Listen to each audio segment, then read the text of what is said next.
Welcome friends, business regulatory framework વિશેની અંદર આપ સૌનું સ્વાગત છે. ભારતીય કરારધાર 1872 એકમ 3 ની આપણે ચર્ચા કરી રહ્યા છે, જેની અંદર સ્પેશિયલ કોન્ટ્રાક્ટ એટલે કે વિશિષ્ટ કરારોની ચર્ચા કરી રહ્યા છે. 5 એવા વિશિષ્ટ કરારો છે જેમાંથી 2 ની ચર્ચા આપણે ડિટેલમાં કરી લીધી છે અત્યાર સુધીમાં.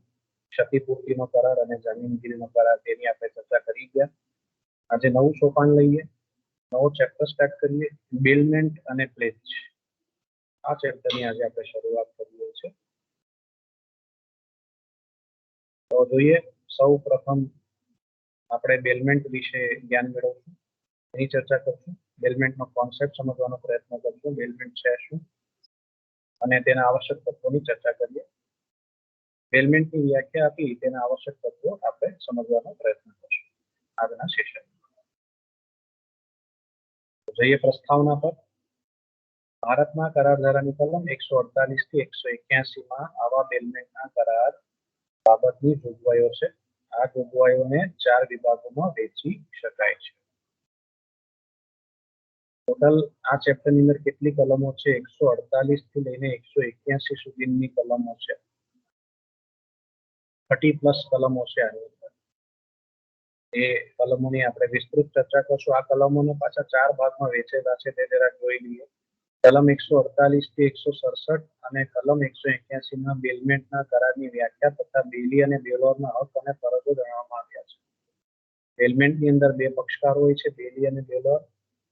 તેમની અધિકાર અને તેમના કર્તવ્ય એટલે કે ફરજોની કે જવાબદારીઓની ચર્ચા કરી છે 148 થી 167 અને 181 સેક્શન અલગથી છે. ત્યારબાદ કલમ 168 અને 169 માં બીજાનો માલ જેને જડ્યો હોય તેના હક વિશે જોગવાઈઓ છે, તેની પણ આપણે ચર્ચા કરશું આગળના સેક્શનમાં. 168 અને 169 માં જેને માલ જડ્યો હોય તેના અધિકારોની ચર્ચા છે, તેની ચર્ચા આપણે કરશું. એવી જ રીતે આ ચેપ્ટરની અંદર આપણે એક તો બેલમેન્ટ વિશે વિસ્તૃત ચર્ચા કરશું, પછી જેનો માલ જડ્યો હોય તેની ચર્ચા કરશું. પછી ત્યારબાદ આવશે લિયનની ચર્ચા. કલમ 170 અને 171 માં બેલીના ખાસ લિયન અને સામાન્ય લિયનના અધિકારો અંગેની પણ ચર્ચા આપણે કરશું. 170 અને 71 ની અંદર 171 ની અંદર લિયનના વિશે આપણે ચર્ચા કરશું. અને ત્યારબાદ છેલ્લે આવે છે પ્લેજ. પ્લેજની જે ચર્ચા કરવાની છે, જે બીજો કરાર છે વિશિષ્ટ કરાર, બેલમેન્ટ અને પ્લેજ. પ્લેજની ચર્ચા આપણે કરશું કલમ 172 થી 179 સુધીમાં. ગીરોની વ્યાખ્યા તેમજ ગીરો મૂકનાર અને લેનારના હકો જણાવ્યા છે. બાકી આપણે ચર્ચા આખા ચેપ્ટરની અંદર કરવાની છે. એક બેલમેન્ટની ચર્ચા કરશું ડિટેલમાં, ત્યારબાદ જેને માલ જડ્યો હોય તેની ચર્ચા કરશું, પછી લિયન આવશે જે બેલમેન્ટ સાથે સંકળાયેલો એક મુદ્દો છે, અધિકાર છે એક રીતે, અને અંતે જે છે બીજો વિશિષ્ટ કરાર છે પ્લેજ, તેની આપણે ચર્ચા કરીશું. 4 ભાગમાં આ ચેપ્ટર વહેંચાયેલો છે. હવે આપણે આવીએ બેલમેન્ટની વ્યાખ્યા ઉપર, સમજવાનો પ્રયત્ન કરીએ. બેલમેન્ટ એટલે શું? રોજિંદા જીવનમાં આપણે આવા વ્યવહારો કરતા જોઈએ છે, પણ આજે વ્યાખ્યા સ્વરૂપમાં બેલમેન્ટ શબ્દને સમજવાનો પ્રયત્ન કરીએ. ભારતીય કરારધારાની કલમ 148 માં બેલમેન્ટની વ્યાખ્યા નીચે મુજબ આપવામાં આવી છે. કલમ 148 શું કહે છે જરાક સમજીએ. કોઈ એક વ્યક્તિ બીજી વ્યક્તિને કોઈ હેતુ માટે માલ એવા કરારથી સુપરત કરે છે, એટલે એક વ્યક્તિ બીજી વ્યક્તિને માલ આપે છે કરાર હેઠળ, જ્યારે તે હેતુ પરિપૂર્ણ થશે ત્યારે તે માલ પાછો આપવામાં આવશે. એક વ્યક્તિ બીજી વ્યક્તિને પોતાનો માલ આપે છે અને જ્યારે હેતુ સિદ્ધ થશે તો જે બીજી વ્યક્તિ છે એ માલ પરત કરશે, અથવા માલ સુપરત કરનારની સૂચના પ્રમાણે એટલે માલના માલિકના સૂચના પ્રમાણે, બેલોરના સૂચના પ્રમાણે તેનો નિકાલ કરવામાં આવશે તો તે બેલમેન્ટ છે. ખૂબ સરસ. એક વ્યક્તિ પોતાનો માલ બીજી વ્યક્તિને આપે છે, અમુક હેતુના આધારે આપે છે, અમુક હેતુના આધારે આપે છે.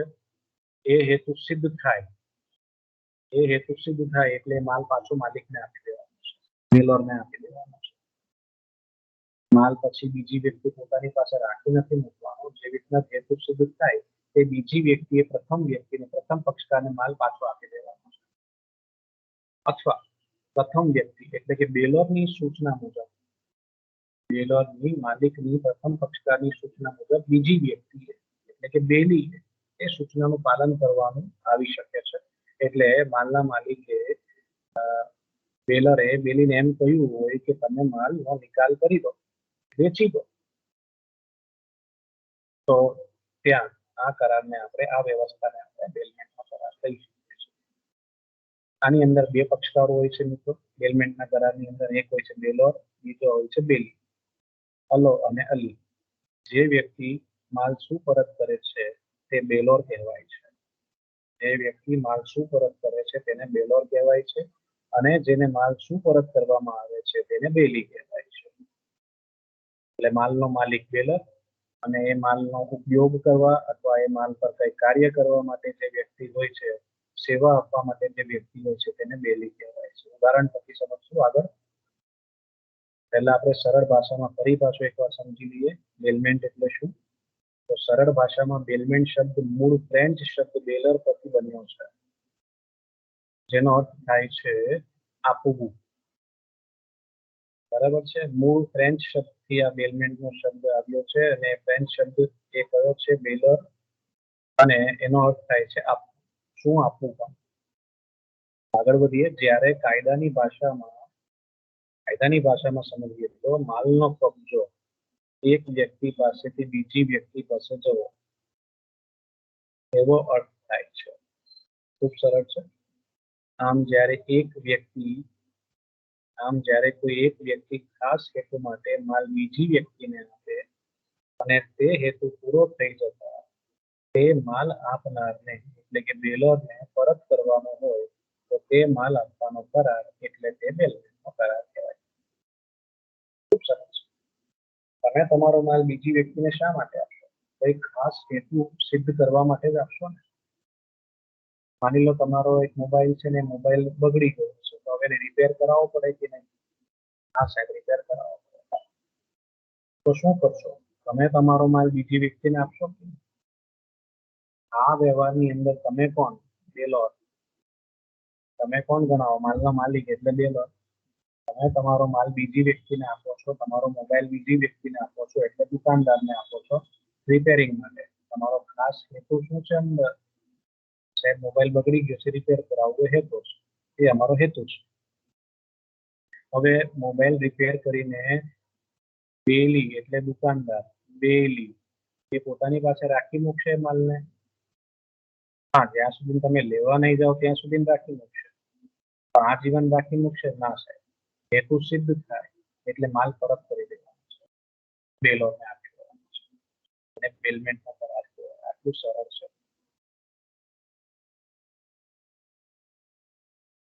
હવે એક ઉદાહરણ મેં તમને મારા હિસાબે આપ્યો. આવા ઢગલા ઉદાહરણો આની અંદર હવે તમને દેખાશે કે વ્યવહારુ જીવનમાં તેના અનેક ઉદાહરણ જોવા મળે છે. હવે વન બાય વન તમે જોતા જશો. આવા વ્યવહાર આપણે કરીએ છીએ.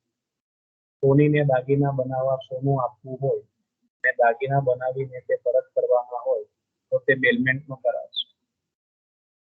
તમે સોનાનું બિસ્કુટ આપી આવો, એમાંથી સોની તમને સોનું બનાવી, જે સોનું તમે આપ્યું છે તેમાંથી સોનાના દાગીના બનાવીને સોની આપશે. તમે સોનાના દાગીના આપો છો એટલે તમે બેલર, સોની જે છે અહીંયા તે બેલી, એ તમને કઈ કાર્ય કરીને આપશે અને એ કાર્ય સિદ્ધ થયા પછી માલ તમને પરત કરશે. એ બેલમેન્ટનો કરાર. દરજીને કપડા સીવા આપવા કાપડ આપવામાં આવે તો તે પણ બેલમેન્ટનો કરાર છે, જેમાં દરજી બેલી છે અને જેને કાપડ આપ્યું છે તે બેલર છે. મોટર કાર ગેરેજમાં રિપેર કરવા આપવામાં આવે, સાયકલ ભાડે આપવામાં આવે વગેરે, આ બધા બેલમેન્ટના ઉદાહરણો છે. બેલમેન્ટના કરારના અન્ય ઉદાહરણો છે. હવે આપણે એના લક્ષણો એટલે કે આવશ્યક તત્વોની ચર્ચા કરીએ. બેલમેન્ટના કરારના લક્ષણો જોઈએ વન બાય વન. સૌથી પહેલું આવે છે માલ સુપરત કરવા. એક વ્યક્તિ બીજી વ્યક્તિને માલ સુપરત કરે તે આવશ્યક છે. અલબત્ત અહીં ફક્ત માલનો કબજો જ બદલાય છે, માલની માલિકીની હેરફેર થતી નથી. માલ જંગમ માલ હોવો જોઈએ. ખાસ ધ્યાન રાખવું, માલનો કબજો બદલાવવો જોઈએ. એટલે બેલરથી બેલર જે માલનો માલિક છે, માલિકી એની છે, એ ફક્ત માલનો કબજો બેલીને આપે છે. માલનો માલિક તો બેલર જ રહેશે, માલિકી નથી બદલાઈ જવાની. તમે તમારો મોબાઈલ રિપેરિંગમાં આપો છો, જે દુકાનદારને તમે મોબાઈલ આપો છો, તો તે માલનો માલિક નથી બની જવાનો. એને તમે ખૂબ સમય માટે મોબાઈલ આપ્યો છે કે એ રિપેર કરીને તમને પરત કરે, તમારો હેતુ સિદ્ધ કરે. અને અહીંયા જે વિષય વસ્તુ છે તે જંગમ મિલકત છે, એટલું ધ્યાન રાખજો. આ કરારની અંદર સ્થાવર મિલકત બિલકુલ નહીં આવે. તમારા ઉદાહરણમાં અહીં બેલમેન્ટ હોય કે પ્લેજ હોય, સ્થાવર મિલકતનો નામો નિશાન નથી. જ્યારે પણ ઉદાહરણ લખો તેમાં જંગમ મિલકત જ હોવી જોઈએ, ખાસ ધ્યાન રાખજો. વિષય વસ્તુ બેલમેન્ટનો જે છે તે જંગમ મિલકત છે, ધ્યાન રાખજો. માલની ડિલિવરી પ્રત્યક્ષ આપવામાં આવે અથવા પરોક્ષ રીતે પણ આપી શકાય છે. તે માલનો કબજો એક વ્યક્તિથી બીજી વ્યક્તિ તરફ જઈ રહ્યો છે, એ પ્રત્યક્ષ રીતે પણ હોઈ શકે છે, પરોક્ષ રીતે પણ હોઈ શકે છે. દાખલા તરીકે જે ગોડાઉનમાં માલ હોય તે ગોડાઉનની ચાવી બીજી વ્યક્તિને આપવામાં આવે છે, આને શું કહેવાશે? માલની પરોક્ષ ડિલિવરી કહેવાશે. તમે માલ હાથમાં નથી આપતા, પણ માલ તો ગોડાઉનમાં પડ્યો છે, બરાબર છે? એ ગોડાઉનની તમે ચાવી આપી, તમે પરોક્ષ રીતે માલની ડિલિવરી કરી છે, માલનો કબજો આપ્યો છે. તો આ પહેલો મુદ્દો, માલ સુપરત કરવા. એટલે તમારે તમારો માલ બીજી વ્યક્તિને આપો તો કાર્ય આગળ વધશે, તમારો હેતુ સિદ્ધ થશે. વાત હવે ઉદ્દેશની આવે છે, હેતુની આવે છે. ઉદ્દેશ, બેલમેન્ટનો કરાર શા માટે કરવો, શા માટે કરવામાં આવે? બેલમેન્ટના કરારમાં માલ કોઈ ખાસ ઉદ્દેશ માટે સોંપવામાં આવે છે. તમારો મોબાઈલ બગડ્યો હોય તો તમે મોબાઈલ રિપેરિંગમાં આપશો, બરાબર છે? કંઈક ને કંઈક ખાસ ઉદ્દેશ હશે તમારો. તમે સોનાનો દાગીના બનાવવા છે, તેના માટે તમે સોનું આપો, ગોલ્ડ આપો. તમારો હેતુ શું છે સાહેબ? આ ગોલ્ડમાંથી, આ સોનામાંથી સોનાના દાગીના બનાવીને આપીશું, એ તમારો ખાસ હેતુ છે. દાખલા તરીકે ગેરેજમાં સ્કૂટર રિપેરિંગના ઉદ્દેશથી આપવામાં આવે છે. તમારું સ્કૂટર બગડ્યું હોય, તમારું જે ટુ વ્હીલર હોય, ટુ વ્હીલર બગડ્યું હોય, તો તમે શું કરાવશો? ગેરેજમાં જઈને રિપેરિંગ કરાવશો. રિપેરિંગ એ તમારો ઉદ્દેશ. દરજીને કપડાં સીવવામાં ઉદ્દેશથી આપવામાં આવે છે. કાપડ આપી આવો, તમે દરજીને કાપડ આપી આવો તો તેનો ઉદ્દેશ શું છે? કે એ કાપડમાંથી તમને સરસ મજાના કપડાં બનાવી આપે, તો તમારો ઉદ્દેશ. મિત્રને સ્ટેશને જવા મોટર આપી, તમે મોટર આપો છો, શા માટે આપો છો? મિત્ર સમયસર સ્ટેશને પહોંચી જાય. કંઈક ને કંઈક હેતુ હશે, એના માટે આ બેલમેન્ટનો કરાર કરવામાં હેતુ એક એનો અનિવાર્ય અંગ છે. આગળ વધીએ. માલ પરત કરવા. માલ જે ઉદ્દેશથી આપવામાં આવ્યો હોય તે ઉદ્દેશ પૂરો થતા જે વ્યક્તિએ માલ આપ્યો હોય તેને માલ પરત કરવામાં આવે છે, અથવા તો બેલર જે સૂચના આપે તે મુજબ માલની બીજી રીતે વ્યવસ્થા કરવામાં આવે છે, એટલે નિકાલ કરવાની પણ વાત થઈ શકે છે. બેલર બેલીને માલ આપે છે, બરાબર છે? માની લો તમારો લેપટોપ બગડ્યો હોય તો તમે લેપટોપ રિપેરિંગ માટે આપ્યું હોય, લેપટોપ જેવી રીતના તૈયાર થઈ જાય, રિપેર થઈને રેડી થઈ જાય, તો જેને રિપેર કરી આપ્યું છે બેલીએ શું કરવું જોઈએ? એ લેપટોપ માલિકને પરત કરવો જોઈએ, બેલરને પાછો આપવો જોઈએ. આ પહેલો ઓપ્શન છે. બેલર એમ કે કામ કરો, રિપેર થઈ ગયું છે, રેડી થઈ ગયો છે, સરસ ચાલે છે, હવે કામ કરો, વેચી નાખો, એનો નિકાલ કરી દો. તો બેલી એવું પણ, જો બેલી એ સુવિધા આપતો હોય તો સુવિધાનો લાભ લઈ શકાય છે. બેલી જો લેપટોપ વેચવાનું પણ કાર્ય કરતો હોય તો આપણે લાભ લેવો હોય તો લઈ શકાય છે. એવી વ્યવસ્થાની પણ વાત થઈ શકે છે આ કરારની અંદર. જો સુપરત કરેલ માલ પરત કરવાનો ના હોય પરંતુ તેના બદલામાં રકમ ચૂકવવાની હોય તો તે બેલમેન્ટનો કરાર નથી, પરંતુ માલ વેચાણનો કરાર છે.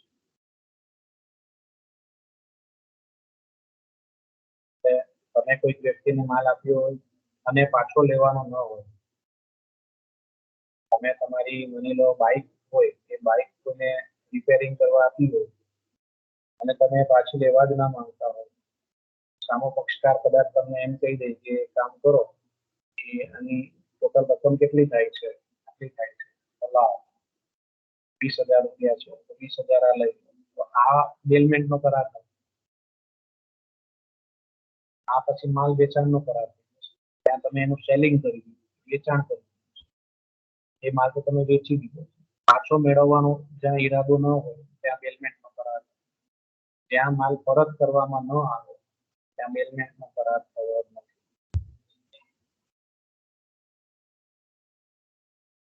જે માલ બેલમેન્ટમાં આપવામાં આવ્યો હોય તે તેના અસલ સ્વરૂપમાં જ પરત કરવો એવું પણ જરૂરી નથી.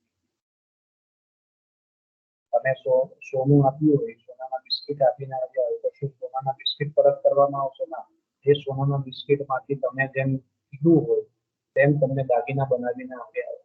તમે બ્રેસલેટ કીધું હોય તો બ્રેસલેટ બનાવી દો, તમે ચેન કીધી હોય તો ચેન બનાવી દો, તમે કીધું હોય કંગન બનાવી તો કંગન બનાવી. એટલે જે સ્વરૂપમાં તમે જે વસ્તુ આપી છે એ સ્વરૂપમાં પાછી મળે એવું જરૂરી નથી. માલનું સ્વરૂપ બદલાયું પણ હોય અને છતાં તે બેલમેન્ટ ગણાય. માલનું સ્વરૂપ બદલાયા પછી પણ તે બેલમેન્ટનો કરાર હોઈ શકે. દરેક સંજોગોમાં એવું શક્ય નથી, પણ હા, એનો સ્વરૂપ બદલાઈ શકે છે, પણ એ આપણી સૂચના મુજબ જ સ્વરૂપ બદલેલું હોય છે. એને મન મુજબ સૂચના સ્વરૂપ નથી બદલી. દાખલા તરીકે સોનીને સોનું આપ્યું હોય અને દાગીના પરત મળે, દરજીને કાપડ આપ્યું હોય અને સીવેલા કપડા મળે, વગેરે. બેલમેન્ટના કરારોમાં માલનું સ્વરૂપ બદલાય છે, પરંતુ અત્યંત આવશ્યક બાબત એ છે કે જે માલ કે વસ્તુ આપવામાં આવી હોય તે માલ કે વસ્તુ પરત કરવામાં હોય છે. એટલે કે કહેવાનો અર્થ એ છે કે જે કાપડ સીવવા આપ્યું હોય તે જ કાપડના કપડા સીવીને આપે. તમે જે વસ્તુ આપી છે એ જ વસ્તુમાંથી એને કંઈક બનાવીને તમને આપ્યું તો ચાલે, પાછા કોઈ બીજા કાપડમાંથી કંઈક બનાવીને આપ્યું તો નહીં ચાલે. બરાબર છે? એટલે આપણે જે આપણી વસ્તુ, આપણી માલિકીની વસ્તુ જે આપી છે તેમાં જ કંઈ કાર્ય કરીને તમને બીલી પરત કરી તો એ વેલિડ છે, માન્ય છે, તેને ત્યારે આપણે બેલમેન્ટનો કરાર કહીશું. આમ એક બેલમેન્ટના કરારમાં બીલીને અસરકારક માલનો કબજો સુપરત કરવામાં આવે છે, અને નંબર બેલીને કામ બાદ તે જ માલનો કબજો બેલરને સુપરત કરવામાં આવે છે. એટલે એકદમ સરસ છે. બેલરે બેલીને માલ આપ્યો હોય છે, એમાં એ કંઈક કાર્ય કરી આપે, એનો હેતુ સિદ્ધ કરી આપે, અને જે રીતના હેતુ સિદ્ધ થઈ જાય બેલીએ શું કરવાનું છે એ જ માલનો કબજો બેલરને પરત કરવો. એ રીતે જોતા બેંકમાં બચત ખાતું ખોલાવવું એ બેલમેન્ટનો કરાર નથી. સમજજો બરાબર. બેંકમાં તમે સેવિંગ્સ એકાઉન્ટ ખોલાવો છો તો એ બેલમેન્ટનો કરાર નથી, કારણ કે ઉપરોક્ત બીજી શરતનું પાલન થતું નથી. અહીંયા જે બે શરતો મૂકી છે ને એમાં બીજી શરતનું પાલન થતું નથી. એ અર્થમાં કે જે ચલણી નોટ બેંકમાં જમા કરાવવામાં આવે છે તે જ નોટો બેંક પરત કરતી નથી. તમે જે સિરિયલ નંબરની નોટ જમા કરી હોય બેંકમાં, આજે કરી હોય ને પછી 2 મહિના પછી તમે એ રકમ ઉપાડવા જાઓ તો શું તમને એ સેમ ટુ સેમ નોટ પરત આપશે? ના. બેલમેન્ટના કરારની ખાસિયત એ છે કે તમે જે વસ્તુ બેલીને આપી છે, બેલરે જે વસ્તુ બેલીને આપી છે એ જ વસ્તુ બેલીએ પરત કરવાની છે. હા, એનો સ્વરૂપ બદલાઈ શકે. સ્વરૂપનો અર્થ શું છે? આપણા સૂચના મુજબ જે આપણે એને કીધું હોય તે એને કરીને તમને પરત કરી તો ઓકે. સોનામાંથી સોનાના દાગીના બનાવવા, કાપડમાંથી કપડા સીવવા, પણ આપણે જે વસ્તુ આપી છે એમાંથી જ બનેલી હોય એનું ધ્યાન રાખવું. ચલણી નોટમાં એવું નથી કે આપણે જે નોટ જમા કરાવી છે, કરન્સી નોટ જે જમા કરાવી છે આપણને પરત મળશે. ના, એ તો રોટેશન હોય, એ કઈ રાખે એ કે આપણા માટે સાચવી નહીં રાખે બેંક. એવી જ રીતે બેંકમાં લોકર ખોલાવીએ તો ઉપરોક્ત પ્રથમ શરતનું પાલન થતું. પ્રથમ શરતનું પાલન થતું નથી, કારણ કે બેંકને લોકરમાં આપેલી વસ્તુઓનો અસરકારક કબજો સોંપવામાં આવતો નથી. આપણે વસ્તુનો કબજો ડાયરેક્ટ બેંકના હાથમાં નથી આપતા, લોકરમાં જઈને એ અર્થમાં કે ગ્રાહક લોકરની ચાવી પોતાની પાસે રાખે છે, એટલે માલનો કબજો તો માલિક પાસે જ છે. એટલે માલના કબજાની પણ હેરફેર થવી જોઈએ. અહીંયા કબજો તો ગ્રાહક પાસે જ છે, ભલે બેંકમાં જઈને મૂકીને આવ્યો છે, લોકરમાં મૂકીને આવ્યો છે, લોકર બેંકનું છે, પણ ચાવી આપણી પાસે છે, કબજો આપણી પાસે જ છે, ભલે જગ્યા બેંકની તમે વાપરો છો. એટલે અહીંયા માલનો કબજો બદલાયો નથી. આ બંને શરતો અગત્યની છે. એક, સેમ ટુ સેમ વસ્તુ પરત આવશે જરૂરી નથી, જેમ કે બેંકની ચલણી નોટ. આવો વ્યવહારને આપણે બેલમેન્ટનો વ્યવહાર કરી શકીએ નહીં. બેંક સાથે સંકળાયેલા વ્યવહાર એ બેલમેન્ટના વ્યવહાર નથી. એટલું તમે સમજી લો. અહીંયા આપણો બેલમેન્ટનો પ્રશ્ન પૂરો થયો. આગળ વધીએ છીએ, નવો પ્રશ્ન લઈએ છીએ. બેલમેન્ટના પ્રકારો જણાવો. તો બેલમેન્ટની વ્યાખ્યા સમજ્યા પછી મિત્રો હવે આપણે નવો પ્રશ્ન લઈએ છીએ. બેલમેન્ટની વ્યાખ્યા સમજી ગયા, બેલમેન્ટના આવશ્યક તત્વો સમજી ગયા. હવે બેલમેન્ટના પ્રકારો પર જઈએ છીએ. જોઈએ બેલમેન્ટના પ્રકારો કયા છે અને કેટલા કેટલા છે. નંબર 1, માલ અંગે કોઈ કામ કરવા માલ સોંપવામાં આવે. માલ અંગે કોઈ કામ કરવા માલ સોંપવામાં આવે. દાખલા તરીકે દાગીના બનાવવા, સોનું રિપેરિંગ કરવા, મોબાઈલ વગેરે. તમારા માલ પર તમારે કંઈક કાર્ય કરાવવું હોય તે માટે તમે માલની સોંપણી કરો છો, તો તે આપણે કહી શકીએ છીએ કે આ બેલમેન્ટનો કરાર છે, જેમાં તમારો કંઈક હેતુ છે. નંબર 2, જ્યારે કોઈ વસ્તુ બીજી વ્યક્તિને ભાડે આપવામાં આવે તો તમારો કંઈક હેતુ છે અને હેતુ છે કામ કરાવવાનો. ટેલરને એના જ માલ પર કંઈક કામ કરાવવું. અહીંયા તમે તમારી વસ્તુ બીજો સ્વરૂપ જોઈએ છે, તમે તમારી વસ્તુ બીજી વ્યક્તિને ભાડે આપો છો, એ પણ બેલમેન્ટનો કરાર. જેમ કે તમારી સાયકલ હોય, ગાડી હોય, લેપટોપ હોય, કમ્પ્યુટર હોય, તે તમે ભાડે આપો બીજી વ્યક્તિ, એ પણ બેલમેન્ટનો સ્વરૂપ છે, બેલમેન્ટનો જ કરાર છે અને આમાં તમે ભાડું લો છો. ત્રીજો, જ્યારે કોઈ વ્યક્તિ પોતાનો માલ બીજી વ્યક્તિને ફક્ત સાચવવા આપે છે. ઘણી ફેરી એવું થાય, આપણે બહારગામ જવું હોય લાંબા સમય માટે, તો થઈ શકે છે આપણે આપણી વસ્તુઓ પડોશીઓને આપીએ, આજુબાજુવાળાને આપીએ, કોઈક મિત્રને આપીએ, કોઈક રિલેટિવ્સને આપીએ સાચવવા માટે. પછી એ દાગીના હોઈ શકે, ગાય, ભેંસ, બકરી હોઈ શકે, ઘોડો હોઈ શકે, તો જાનવર પણ હોઈ શકે છે. આપણા ઘરે ટોમી રહેતો હોય તો ટોમી કોઈ કૂતરું હોય, પાલેલું હોય, તો પછી એનું શું કરશું? આપણે કોઈકને સાચવવા તો આપવું પડશે. એ પણ બેલમેન્ટનો જ કરાર છે. એટલે જ્યારે કોઈ વ્યક્તિ પોતાનો માલ બીજી વ્યક્તિને ફક્ત સાચવવા આપે તો એ પણ બેલમેન્ટનો જ કરાર છે. દાખલા તરીકે બહારગામ જતો મિત્ર પોતાના દાગીના મિત્રને સાચવવા આપે. ચોથું જોઈએ, બીજી વ્યક્તિને આપણી માલિકીની વસ્તુ કામ ચલાવ તેના વપરાશ માટે સોંપે. કામ ચલાવ વપરાશ, કાયમી નહીં. ફ્રેન્ડ હોય ને કે યાર જરાક આપની કલાક એક તારીખ બાઈક જઈને આવી જઈશ, કામ ચલાવતો કલાક માટે માંગે, કોઈ એક દિવસ માટે ફરવા જવું છે, લાવવાની 2-3 દિવસ આખી તારીખ એવી રીતના કામ ચલાવે, ટેમ્પરરી, એ પણ બેલમેન્ટનો જ કરાર. અને આવા સંજોગોમાં નોર્મલી આપણે કોઈ ભાડું લેતા નથી, આ નિઃશુલ્ક સેવા છે. કોઈ મિત્રને આપવાની હોય તો ભાડું મંગાવીએ નહીં, રિલેટિવને આપવાની તો ભાડું મંગાવીએ, ખરાબ લાગે. એવું જરૂર નથી કે આની અંદર અવેજ હોય, અવેજ ન પણ હોય. અને છેલ્લું, વગર વેતને ગ્રેટ્યુટી કંઈક કામ કરવા પોતાની વસ્તુ બીજાને દરજી મિત્રને વગર કિંમતે કપડા સીવવા આપવા. તમારો દરજી તમારો ફ્રેન્ડ હોય, દરજી નક્કી કરશો કે એને જે કાર્ય કર્યું છે તેના પર એને મહેનતાણું લેવું કે નહીં લેવું.